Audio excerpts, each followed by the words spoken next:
একদিনের কুষ্টিয়া ভ্রমণ। 410 টাকা দিয়ে শোভন চেয়ার কোচের টিকিট কেটে এসিতে বসে বসে সুন্দরভাবে আরাম চলে গেলাম।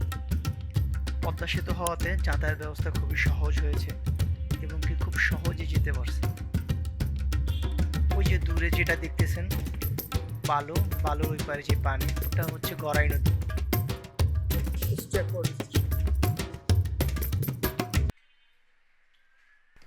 এটা হচ্ছে বক চত্বর। এইখানের সূর্যমুখী ফুলটা খুব ভালো লাগছিল, কিন্তু নিলেই টাকা লস।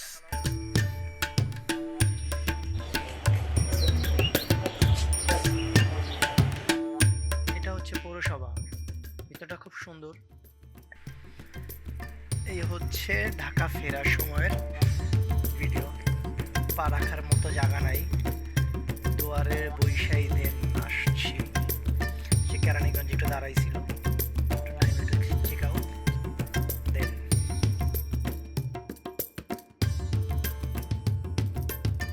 অতঃপর কমলাপুর 12 ঘন্টা জার্নি করার পর